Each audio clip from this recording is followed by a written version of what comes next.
Bonito día tengan todos ustedes, amigos y amigas, sean bienvenidos a este canal de YouTube. Bonito fin de semana, se divierten. Nosotros acá chambeando todavía. Pues sean bienvenidos, no se les olvide darle me gusta, su like, acá abajo la campanita, piquen de puche en el canal de YouTube. Ahí abajo está la campanita, echen la mano, chinga. Disculpa. Hombre, que se va a disculpar con estos desgraciados. ¿Dónde han de pasarlo por Antes de que busquen eso, fusilamiento? a ver, miren, los que no pagaban.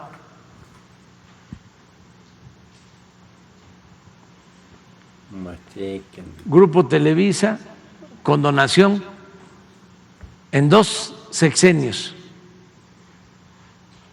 20,488 millones de pesos. Banamex, 15,880. No es un banco que tiene utilidades de miles de millones, Sí. que le condonan los impuestos, Pintura. cuando todos pagamos, 6,000. hasta la gente más humilde paga impuestos, porque 9,000 millones.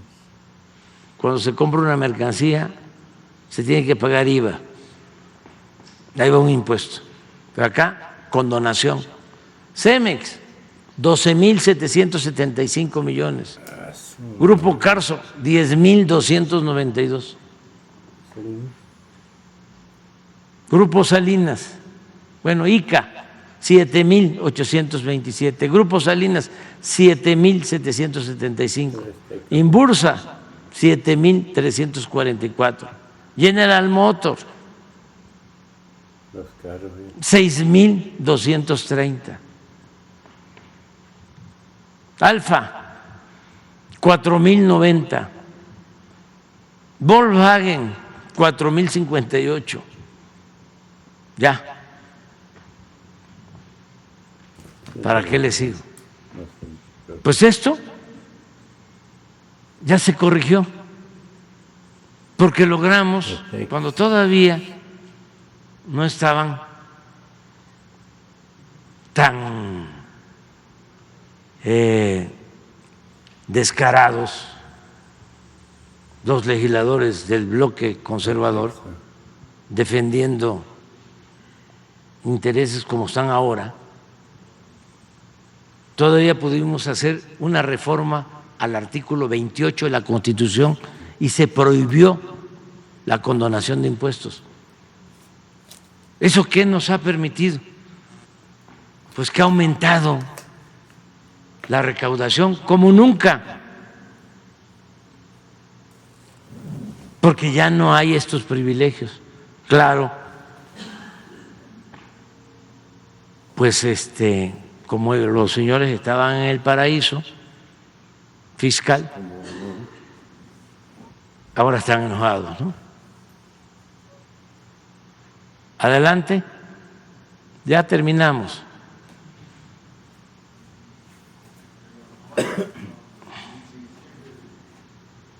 El 8 de diciembre, ¿no? No. Una vez consumado el fraude electoral del 2006, sí, el 22 de marzo de 2007, priistas y panistas modificaron la ley del ISSSTE, lo mismo que hizo Zedillo con la ley de los trabajadores, hicieron para los trabajadores al servicio del Estado. También privatizaron sus pensiones. Esto también ya se corrigió con el Fondo de Pensiones para el Bienestar, porque un trabajador, un oficinista al servicio del Estado, de acuerdo a esta ley de Calderón con la maestra Elbester Gordillo, un trabajador al servicio del Estado, se jubilaba o se iba a jubilar con el 30% de su sueldo. Ahora ya no, ahora va a recibir el 100%.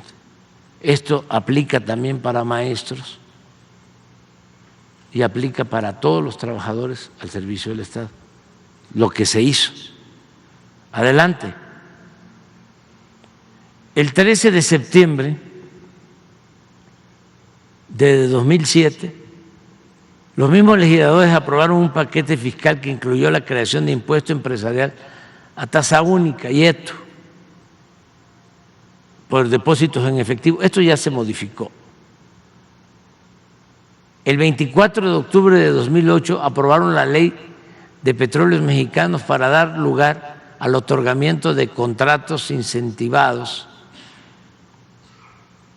así les llamaron, a empresas privadas nacionales y extranjeras para la explotación del petróleo.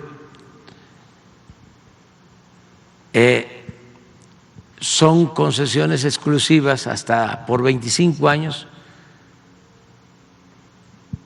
mediante la asignación de áreas o bloques del territorio. Aquí está, mire. Por cierto, la Suprema Corte convalidó esa reforma, y rechazó una controversia constitucional presentada por 5 presidentes municipales alegando que carecían de interés jurídico en el tema. También resolvió improcedente un juicio de inconstitucionalidad interpuesto por legisladores progresistas. Ahí sí no prosperaba nada, no había ningún recurso de inconstitucionalidad que fuese aprobado, como en los últimos tiempos. El 30 de noviembre de 2012,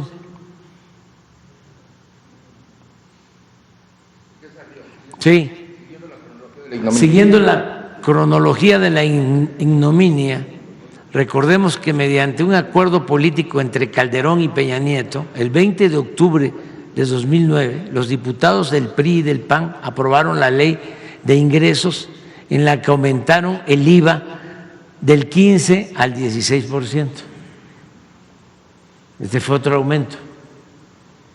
Nada más que el primero fue solo el PRI, del 10 al 15, y del 15 al 16 ya fue conjuntamente PRI-PAN. También incrementaron el impuesto sobre la renta del 28 al 30%. Y eso también. Autorizaron los impuestos mensuales a las gasolinas, el diésel, el gas y la electricidad. El 30 de noviembre de 2012, diputados y senadores de los 2 partidos aprobaron la reforma laboral que eliminó derechos históricos a los trabajadores al permitir la subcontratación. Esto ya también lo corregimos. El outsourcing, el pago por hora sin prestaciones sociales. Por eso, de nuevo pregunto, ¿qué hicieron en beneficio del pueblo en el periodo neoliberal? El 2 de diciembre del 2012, al día siguiente de haber tomado posesión como presidente de la República, Enrique Peña Nieto firmó con los partidos PAN, PRI y PRD el Pacto por México, en el cual se acordó ampliar y extender las privatizaciones del sector energético,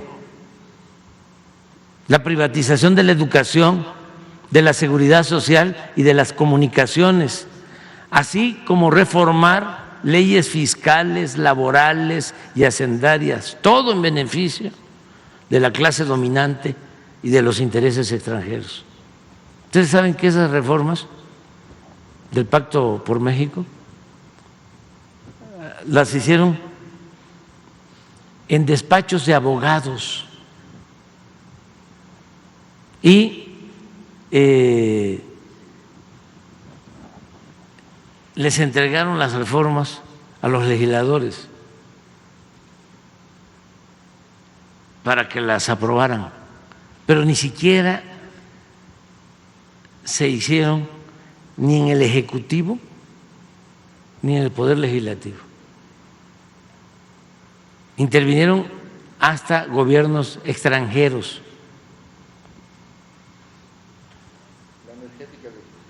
Sobre todo en la energética.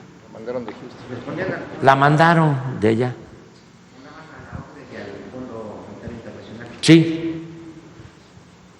El 13 de diciembre de 2012 la Cámara de Diputados aprobó la mal llamada reforma educativa, que esta la defendió Claudio X González, o sea, por eso no extraña nada, que tenía como consigna someter al magisterio y avanzar en la privatización de la enseñanza.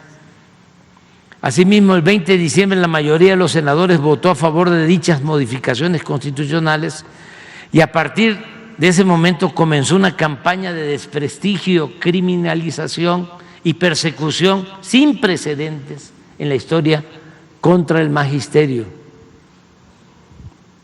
¿Por qué no hemos tenido problema nosotros? ¿Por qué no han habido suspensiones de clases? Entre otras cosas, porque se respeta a nuestros maestros, a nuestras maestras, no lo que sucedió en este tiempo, que se les ninguneaba, se les perseguía, se les reprimía, maestros acusados porque se oponían a la mal llamada reforma educativa, acusados de lavado de dinero, encarcelados en reclusorios de alta seguridad, en penales de alta seguridad. El 18 de diciembre de 2012 el Senado aprobó las reformas constitucionales en materia de telecomunicaciones.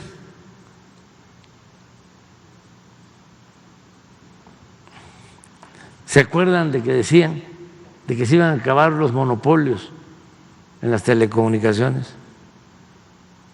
Los preponderantes.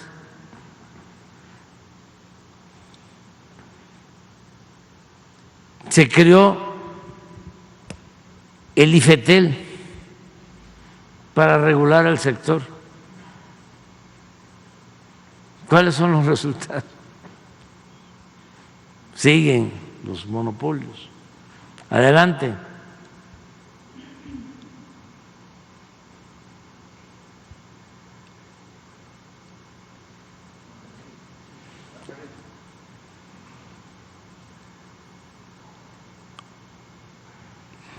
Es esto, ¿no? El 10 de septiembre de 2013 la Cámara de Diputados aprobó la reforma hacendaria, que significó cobrar más impuestos a la mayoría de los contribuyentes, manteniendo los privilegios fiscales para las grandes empresas y los bancos.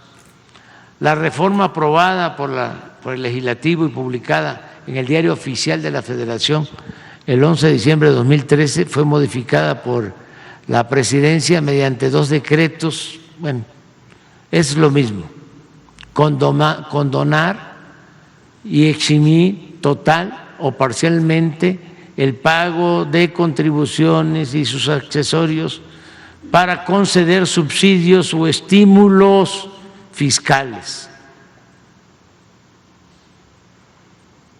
No conformes con el avance en la privatización de Petróleos Mexicanos de la Comisión Federal de Electricidad, el 11 de diciembre de 2013, los senadores del viejo régimen aprobaron la reforma energética para entregar 20% del potencial petrolero del país a empresas particulares, nacionales y extranjeras y permitir el aumento ilimitado de la participación privada en la generación de electricidad. Cuando se aprobó esta reforma, solicitamos de conformidad con el artículo 35 de la Constitución una consulta ciudadana para recoger la opinión del pueblo sobre este importante asunto de interés nacional. Sin embargo, a pesar de haber reunido más de 3 millones de firmas y de haber cumplido con todos los requisitos, los ministros de la Suprema Corte, demostrando su lealtad servil a los potentados, declararon improcedente nuestra fundada petición de que se consultara al pueblo. En octubre de 2017 el Senado aprobó nuevos cambios a la Ley de Telecomunicaciones y Radiodifusión. Adelante. Adelante. ¿Hasta ahí termina?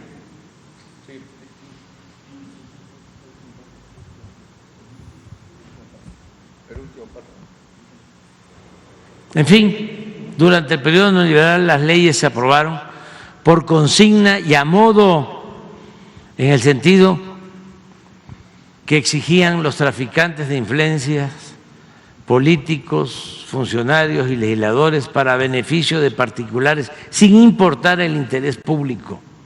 En los 36 años del periodo neoliberal, los 3 poderes, el ejecutivo, el legislativo y el judicial, solo estuvieron al servicio de la oligarquía, de la minoría rapaz, y no elaboraron nunca un decreto, una ley, un fallo u otra acción importante en beneficio de la mayoría del pueblo. Presidente, pues justo en esta revisión histórica que acabamos de ver, los 2 ejemplos que yo puse de estas pensiones vitalicias tocan a personajes que fueron fundamentales para este robo y este saqueo. El caso de José Ángel Gurría, que cobra pensión vitalicia en NAFIN, pues es orquestador del FOBAPROA, o sea, se sabe que era secretario de Hacienda con Ernesto Zedillo y fue el que saca adelante pues ese atraco a la nación que vamos a seguir pagando hasta 2042. Y en el caso de Ernesto Zedillo, pues todas las reformas que se hicieron en su periodo, incluyendo por supuesto esto del FOBAPROA, pero sobre todo el golpe a las pensiones. Entonces quizás sea un buen momento para revisar las pensiones vitalicias. Sí, pero si se avanza en la reforma al Poder Judicial, yo creo que es un paso muy importante, porque, como dirían los mismos abogados, el que puede lo más puede lo menos. Imagínense que ya no haya ministros que ganen 700,000 pesos mensuales.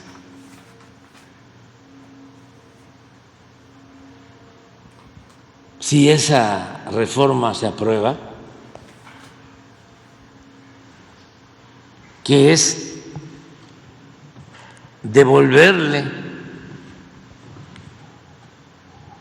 su validez a la Constitución, que establece en el artículo 127 que ningún servidor público puede ganar más que el presidente, y los ministros están ganando 4 veces más que el presidente. Si entre todos logramos eso, pues va a ser un día de fiesta, el día que se apruebe esa reforma. Y lo otro es que el pueblo va a elegir, se va a hacer valer la democracia, porque en la democracia el pueblo manda, el pueblo decide. Lo que establece el artículo 39, el poder reside en el pueblo y se instituye para su beneficio. Y el pueblo tiene en todo momento el derecho de cambiar la forma de su gobierno. artículo 39 de la Constitución. Entonces ya no queremos simulación democrática, no queremos que haya una oligarquía, una minoría de privilegiados que sean los que dominen, manden en México y que usen como fachada, como parapeto la democracia. Eso es pura demagogia. Ya no queremos eso. Queremos democracia de verdad. Que sea el pueblo el que decida. Por eso a los legisladores, a los senadores, les va a tocar, porque es la historia.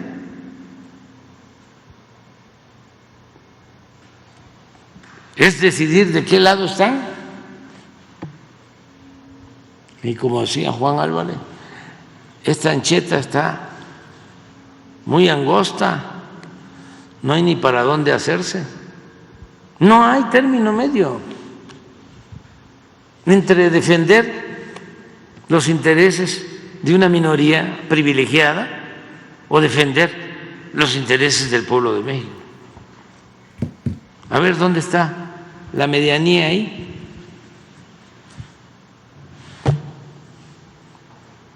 ¿Sí? No son tiempos de moderación, son tiempos para la definición. Entonces, por eso celebremos con gusto, Presidente. El que estemos viviendo.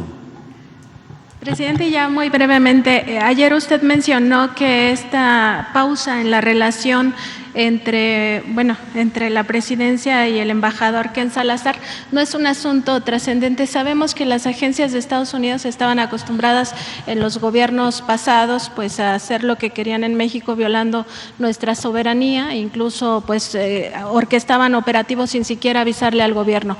En esta administración, en su gobierno, se cambió la ley de seguridad nacional para regular a estas agencias. Preguntarle rápidamente cuál es el estatus de estas agencias, que incluye a la CIA, al FBI, a la DEA, la ATF.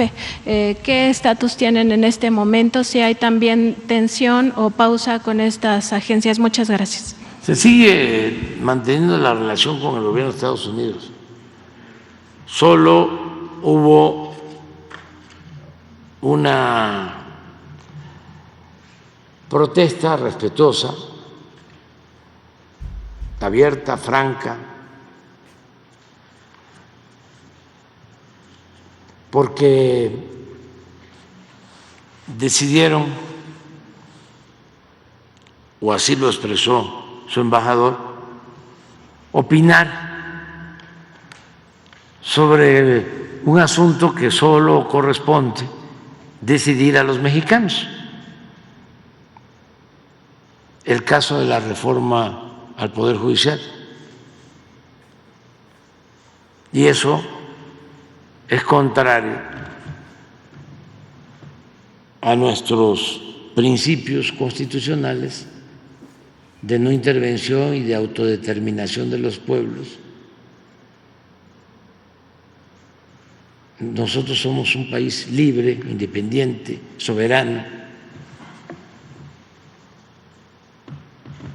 y eso fue lo que se les aclaró, porque hemos sido nosotros muy respetuosos con todos los pueblos y gobiernos del mundo. No somos injerencistas. Imagínense nosotros opinando sobre lo que acontece en Estados Unidos todos los días.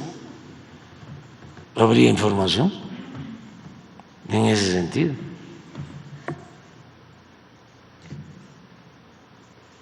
Pero sería una actitud irrespetuosa imprudente.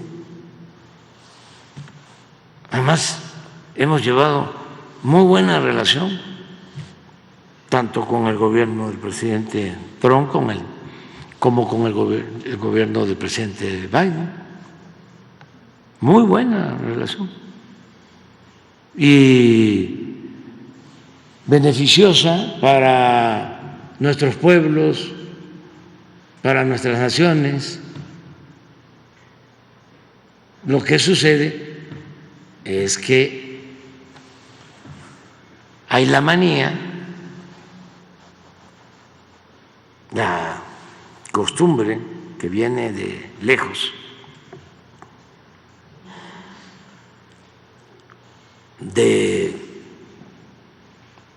actuar como gobiernos del mundo, ¿no?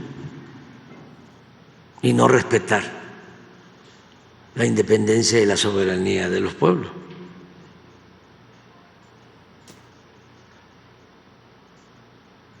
Y entre los individuos como entre las naciones,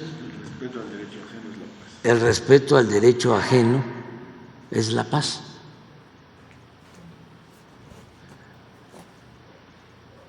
A ver, ¿por qué no lo pones ahí? Sí.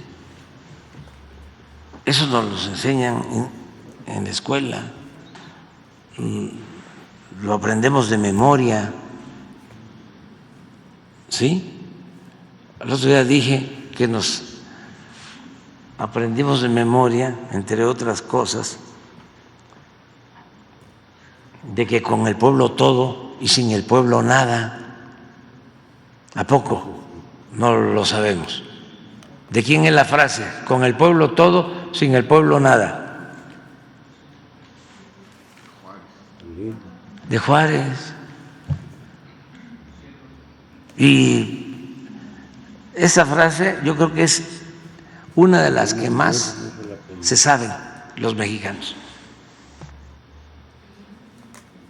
Para los que les extraña de que sea el pueblo ahora el que decida.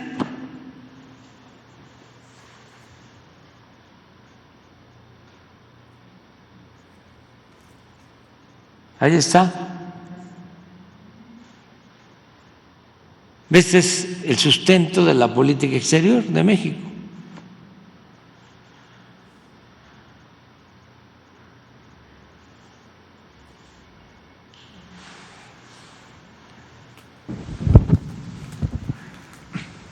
¿Qué tal? Muy buenos días a todos y a todas.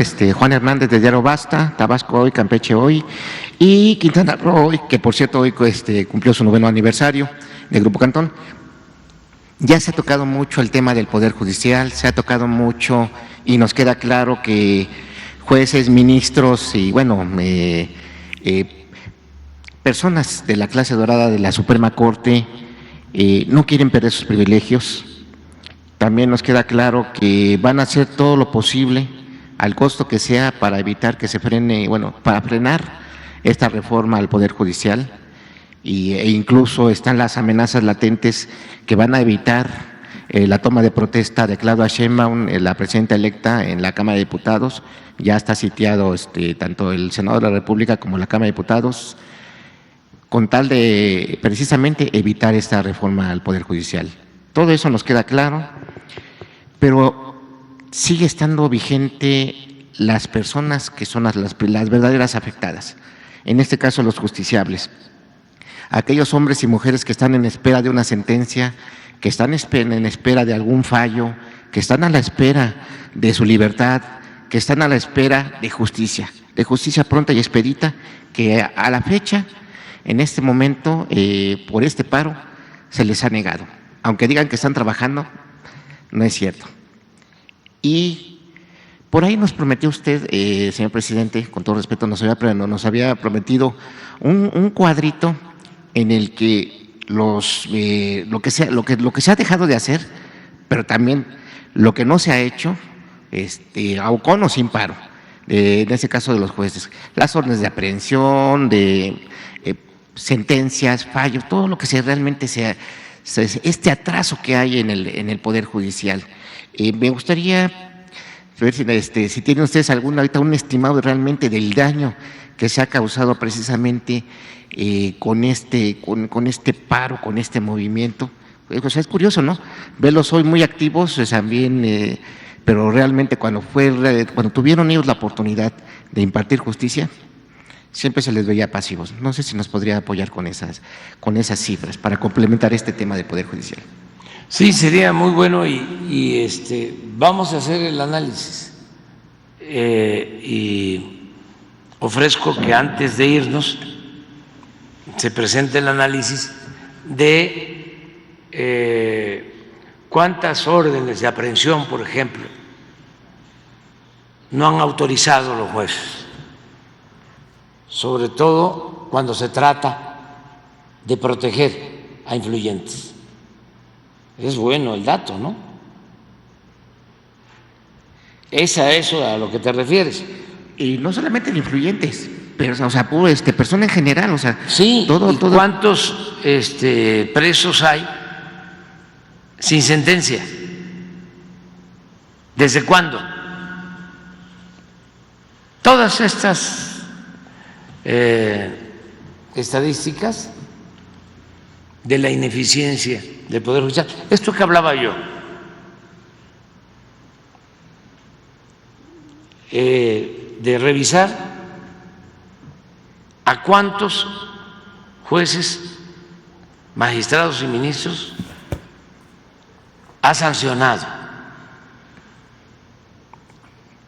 el Consejo de la Judicatura en los últimos 20 años. Sí, bueno, porque ¿no? Ese órgano se creó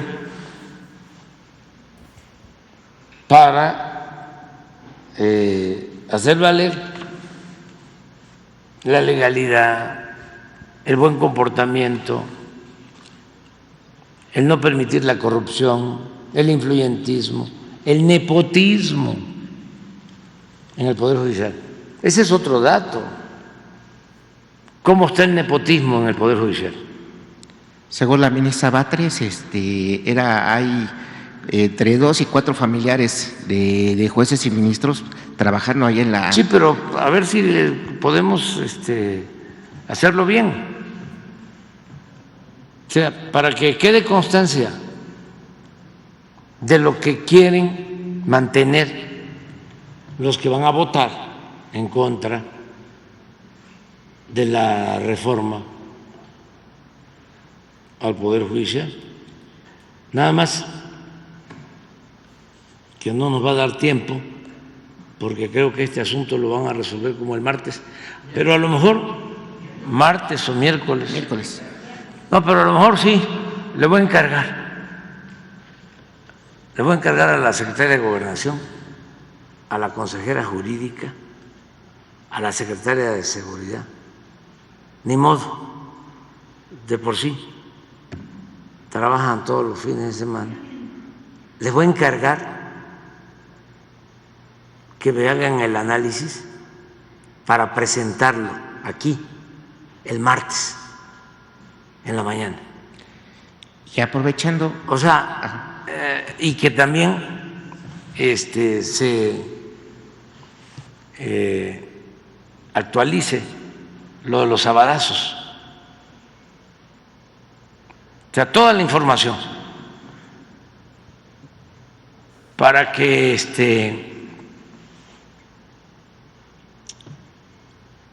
los senadores voten de acuerdo a su conciencia.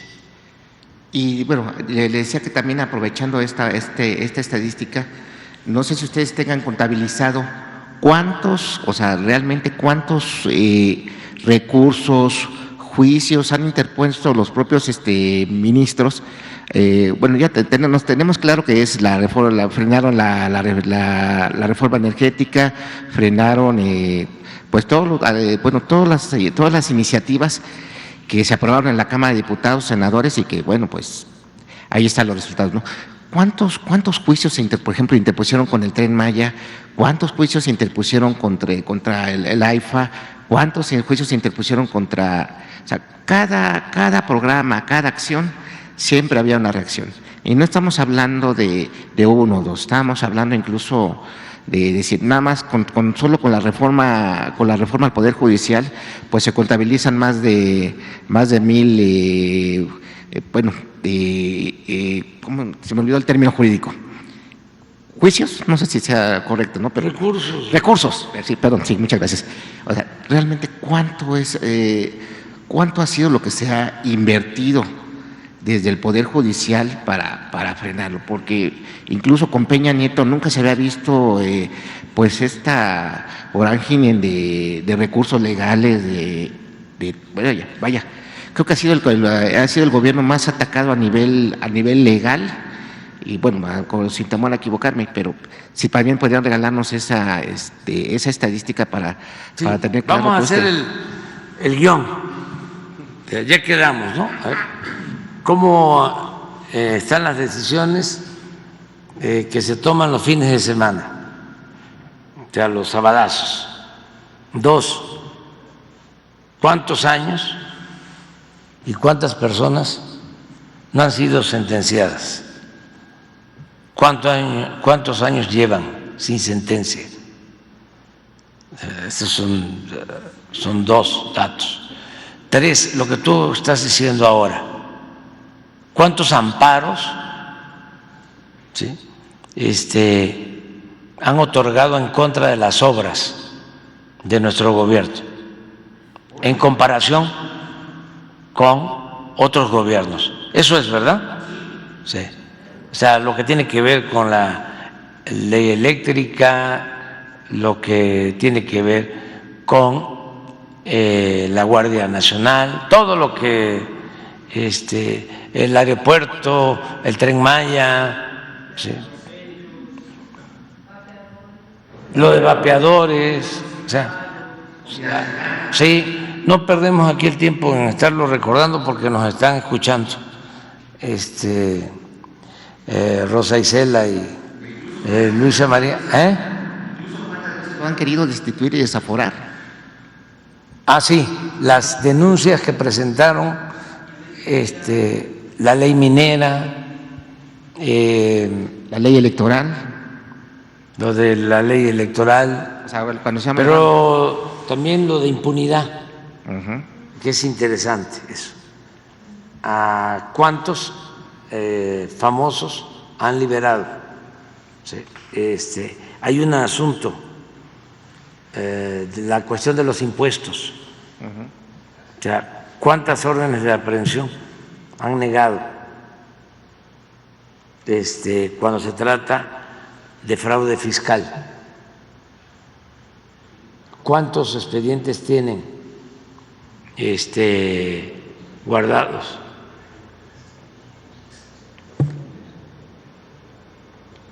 ¿Cuánto tiempo duran los trámites en el Poder Judicial cuando se trata de cobrar impuestos a los grandes contribuyentes? Los jueces chanchulleros. Sí, hay bastante materia, ¿no? Y luego, muy a detalle, cuánto ganan, pero con todas las prestaciones, para que ya dejemos de estar hablando así de generalidades. ¿Y quiénes han sido los principales promotores? Recursos que ha interpuesto la Fiscalía porque no autorizan órdenes de aprehensión. Por ejemplo, ¿cómo se negaron a otorgar la orden de aprehensión contra el segundo tirador en el asesinato de Luis Donaldo Colosio? Y cómo la Fiscalía presentó un recurso y cuánto tiempo lleva y no resuelve. De una vez, toda la información sobre esto. Ya pusimos los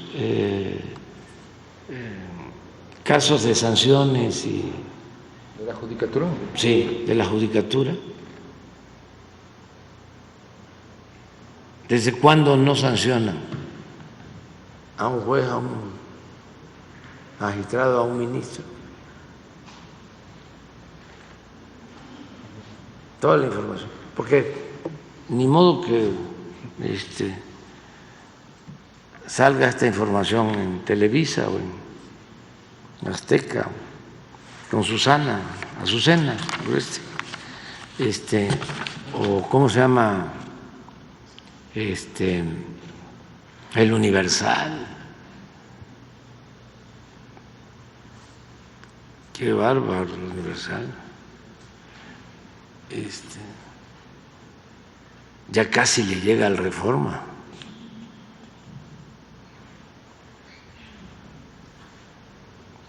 Pero en fin, ya vámonos a desayunar, ¿no? Es que voy a una gira, vamos. Una última. A la gira. ¿Cómo va su mudanza de aquí para allá? No sé si ya empezó su mudanza de Palacio Nacional. Ya. Ya Empezamos. ¿Todavía sigue viviendo aquí o...? ¿Mande? ¿Todavía sigue viviendo aquí o...? Perdón, pues no muy tonta la pregunta. Sí, pero... sí. Hasta los últimos días, pero ya empezamos. Pues yo ya empecé a ver lo de mis libros, los que me voy a llevar a Palenque, la bibliografía básica. Me voy a llevar como, en total, como unos 150, 160. Con eso tengo para 3 años, porque es una investigación que tiene que ver con la vida del México prehispánico y no hay muchas fuentes documentales.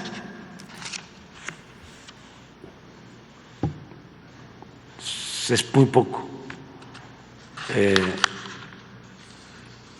pero sí, y no me voy a llevar más libros, o sea,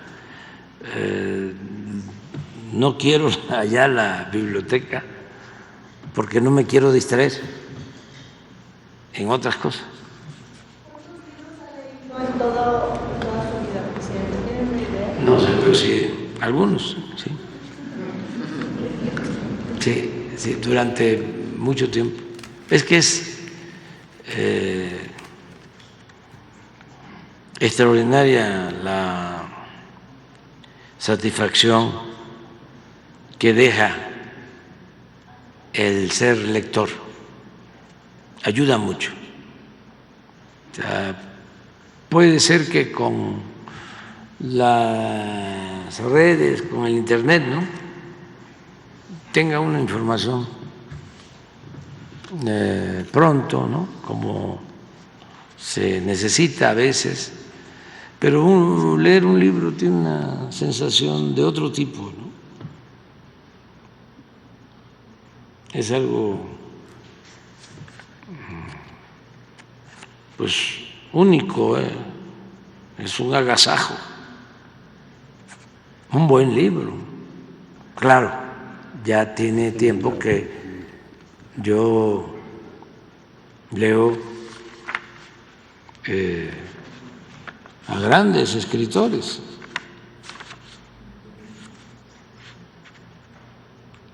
Me dedico a eso en el tiempo que tengo.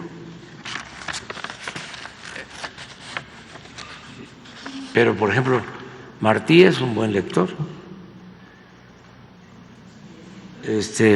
y escritor, y así muchos. Yo tengo en la casa, pues, también una buena lectora, Beatriz, también escritora, pero ayuda mucho el tener como marco de referencia el conocimiento de la historia, por ejemplo.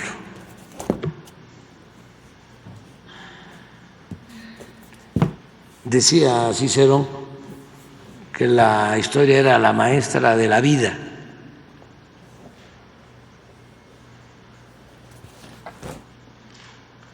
Por eso yo defiendo mucho la grandeza cultural de México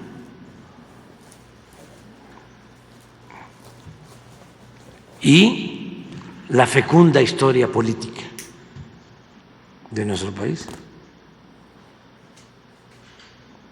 Y en los dos casos ha habido un menosprecio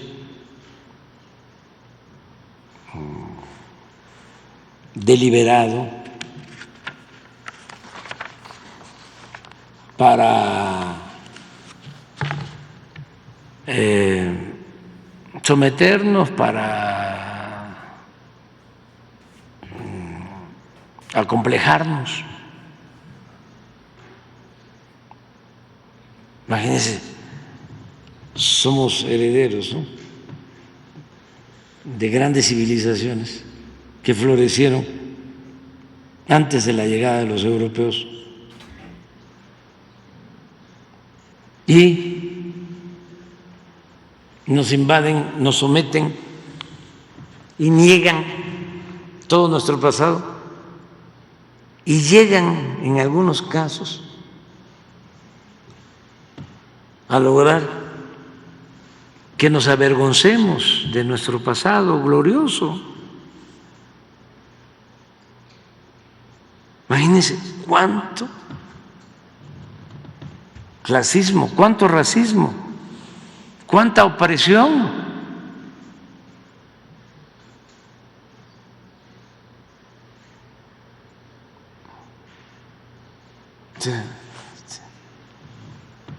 Porque si no aceptábamos que nos habían traído la civilización o nos comportábamos de distinta o de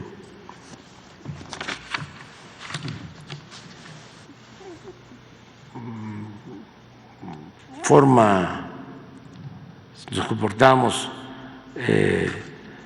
como ellos piensan, con los prototipos, ¿no?, o pensábamos como ellos, éramos nacos, ¿no?,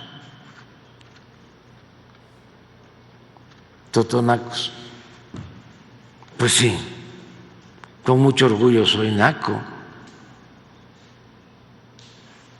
Y chinto y indio patarrajada de Macuspana, de Tepetitán. Pero eso sí, nos los impusieron. Yo recuerdo que fui a una comunidad, no quiero decir su nombre, porque es fuerte, muy cerca de Monte Albán, sierra de por medio, en Oaxaca, y vestimenta y fisonomía zapoteca, pero no hablaban la lengua zapoteca y no se perdió el habla, la lengua, hace poco, sino ya llevaban tiempo así. Me llamó mucho la atención. Es que era muy fuerte la campaña en contra de los pueblos originarios, de sus culturas.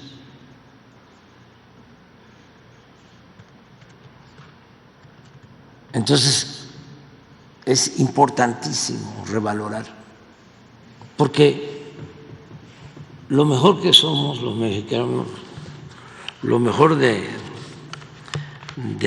mexicano de nuestros días viene del México profundo. ¿Qué es lo mejor?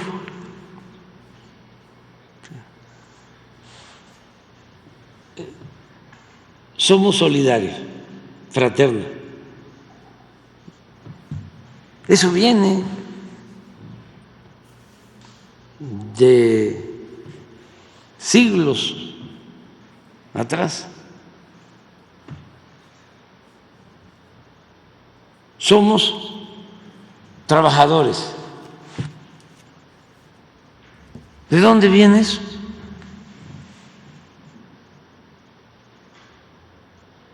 Hasta la limpieza,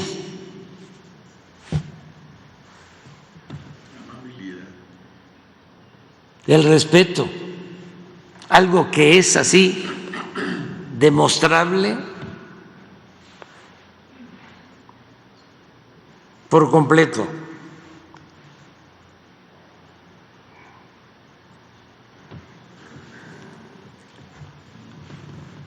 Los antiguos mexicanos no tenían el vicio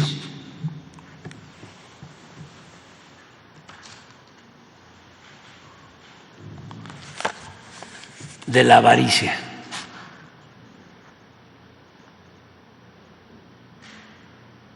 ¿De dónde viene la fiebre del oro? Eso no es del México prehispánico. Yo he dicho de que 3 veces se ha quemado este palacio y 2 fueron por casos de corrupción en el virreinato.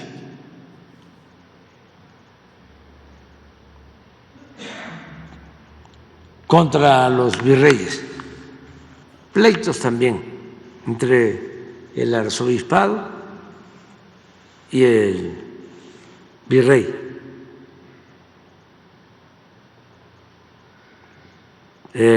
Pero por corrupción. Y una tercera vez, ya en el México independiente, se quemó, fue un accidente, creo que en 1873. Pero en la colonia 2 veces, y por corrupción, porque las autoridades acaparaban los impuestos que se cobraban en las minas y acaparaban hasta el maíz.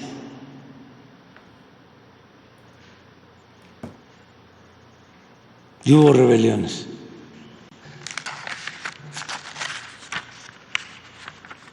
Entonces, eso en cuanto a grandeza cultural. Y luego la historia.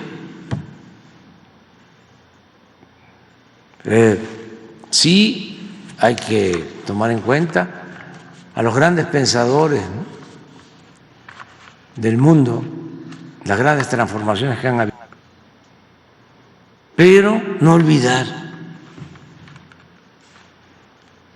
lo que hicieron nuestros antepasados, los que lucharon por la libertad, por la justicia, por la democracia. Es que lo que hizo Hidalgo es verdaderamente excepcional, heroico. Lo que hizo Morelos, Juárez, los revolucionarios, los Flores Magón, lo que hizo Zapata, Villa, Madero, apóstol de la democracia. Imagínense que Madero, después del porfiriato, que imponían a diputados, a senadores, a gobernadores, que un gobernador tardaba 20 años, como él, que se llevó 34 años como hombre fuerte. Pues así tenían, pero no solo eran hombres fuertes en los estados, sus hombres de confianza, sino la mayoría de los gobernadores del porfiriato eran militares. Y los diputados, pues los ponía a él, y los senadores los ponía a él. ¿Cuál democracia? Y no solo eso, dictadura, esclavitud, represión, exterminio de pueblos indígenas. Llega Madero y cuando le toca ser presidente, el tiempo que tarda antes de que lo asesinen, si había una elección en Veracruz, en Nuevo León, en cualquier estado, le escribía al gobernador: le pido, por favor, ahí están las cartas, que cuide, que se respete el voto de los ciudadanos, que por eso es que luchamos para hacer realidad la democracia. Un presidente que le escribe así a un gobernador, pero además que le ponía en la carta: no interesa quién gane, sea del partido que sea, lo más importante es que se respete la voluntad del pueblo.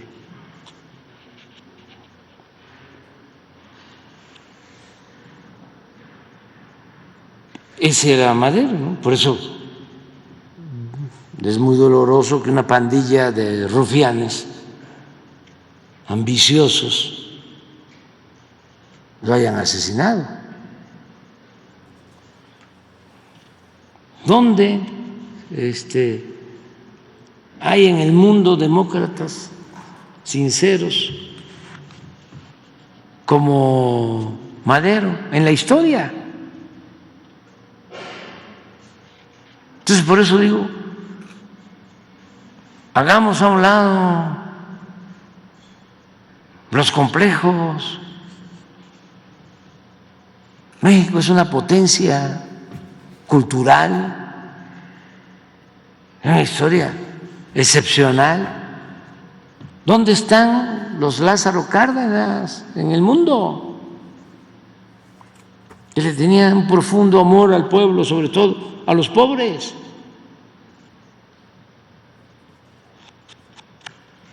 Popular, patriota.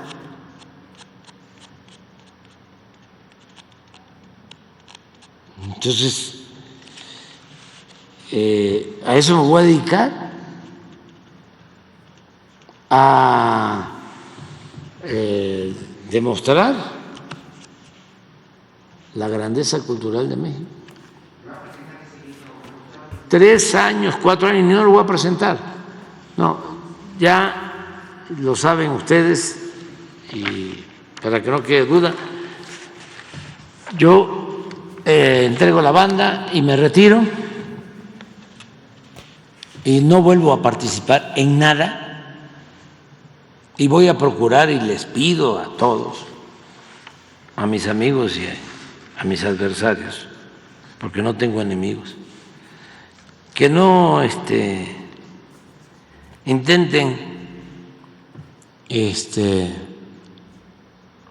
buscarme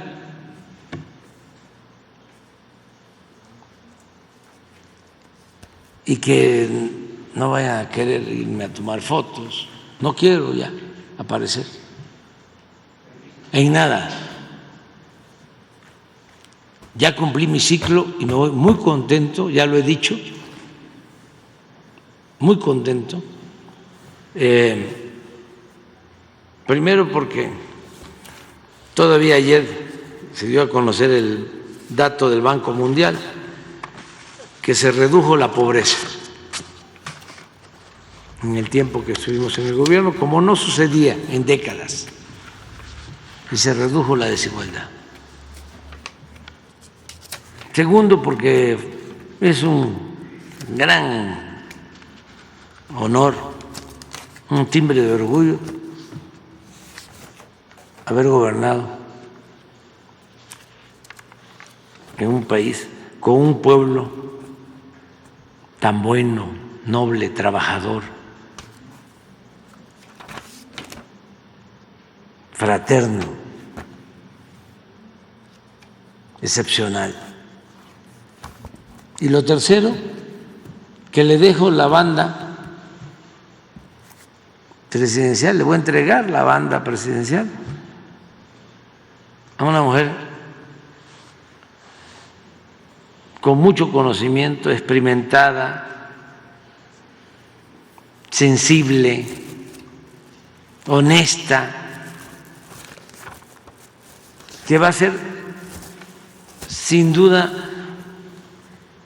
una muy buena presidenta y en poco tiempo, y ese es mi pronóstico, se va a convertir en la mejor presidenta del mundo. Tiene todo para lograrlo. Y yo ya termino mi ciclo, ya considero que cumplimos, y agradecerle muchísimo a la gente. No.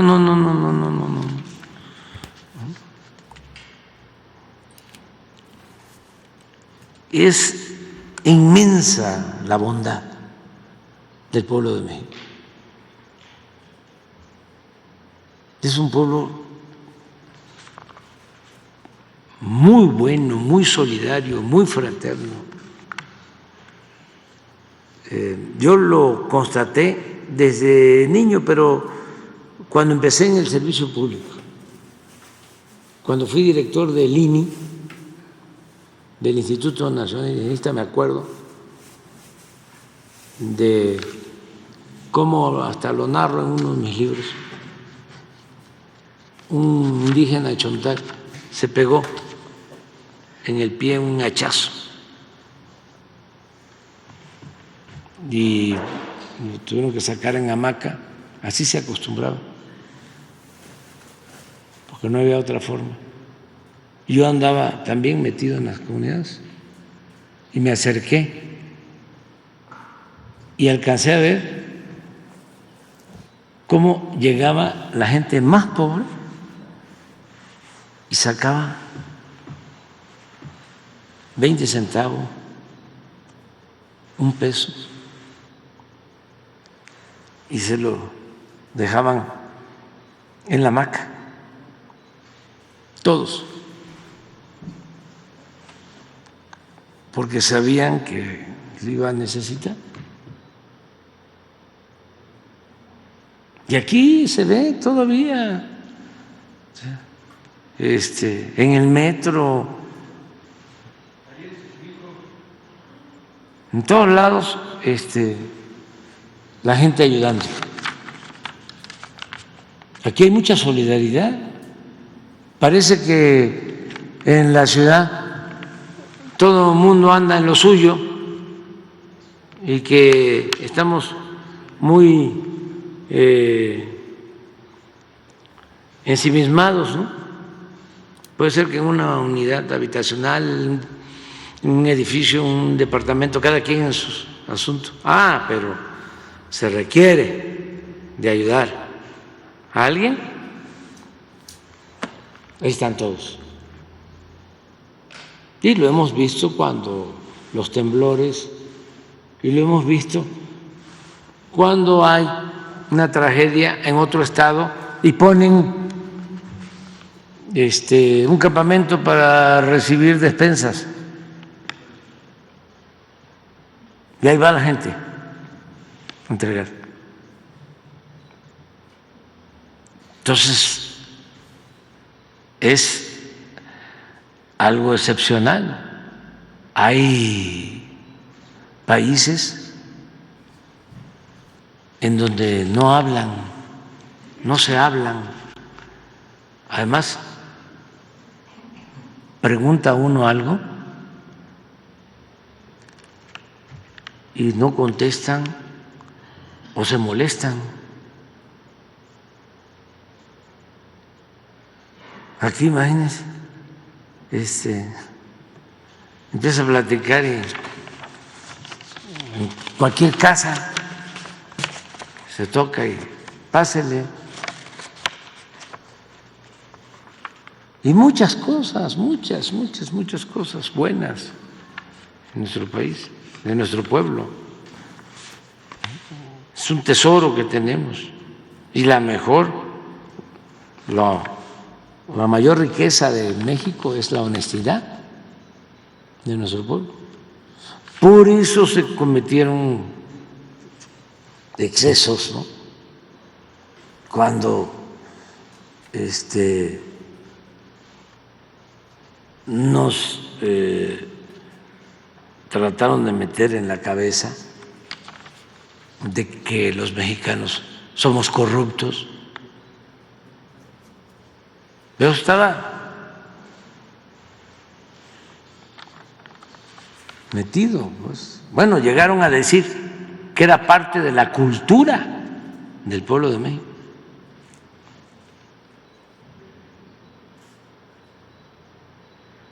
Nada cierto, falso. No sé si de Abel Quesada de Naranjo salió una caricatura en donde hay un pleito entre un mexicano y un estadounidense y sale el mexicano con su charro y por ahí la voy a encontrar. Y el tío Sam. Entonces el tío Sam le dice al mexicano: corrupto.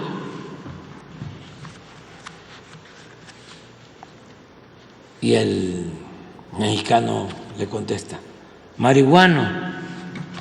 Bueno, vámonos a desayunar ya.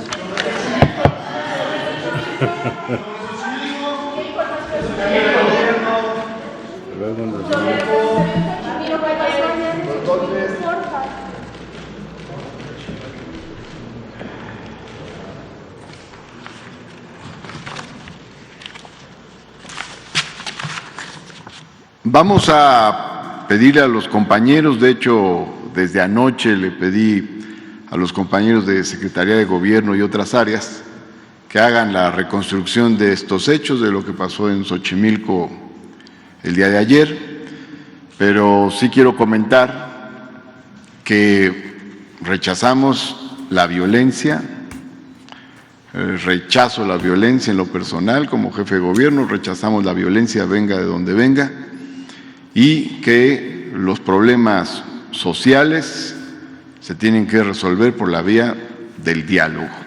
Ese es lo que pensamos nosotros. Lo que se derive de la reconstrucción de los hechos, muy minuciosa.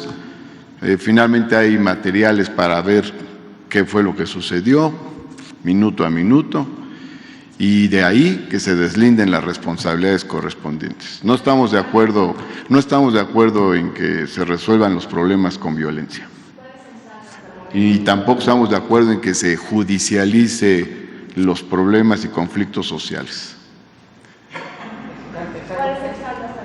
Bueno, hay una información que evidentemente se presentó ahora por varias áreas en la reunión del Gabinete de Seguridad, que en estos momentos se realiza a cargo del secretario de Gobierno, porque estoy yo aquí en la conferencia. Pero vamos a dar la información que tengamos, que se haya presentado por las diversas áreas. Hoy mismo, ¿no? Hoy mismo.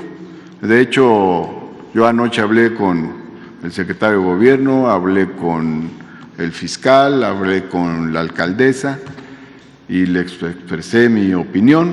Le pedí al secretario de Gobierno que participara la Secretaría de Gobierno con una visión de diálogo, y por otro lado también expresé mi opinión a la alcaldesa de que la violencia no puede ser nunca la solución.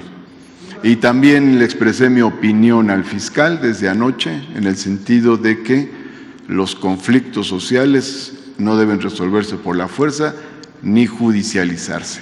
Esa es mi opinión.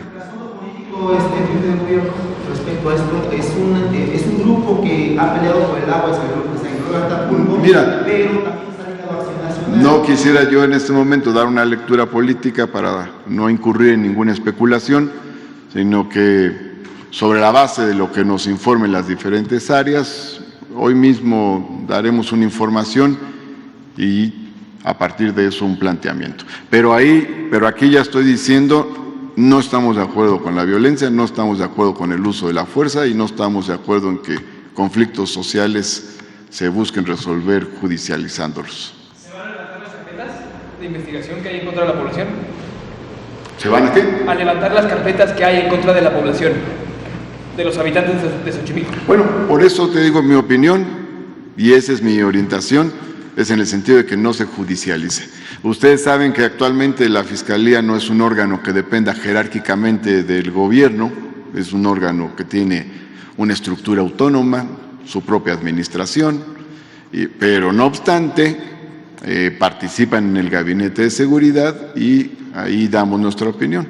Pero anoche yo hablé con el fiscal sobre este tema y le expresé mi punto de vista muy claro: no se debe judicializar un conflicto que es de carácter social y se debe resolver por la vía del diálogo. Muy bien, nos vemos. Ya.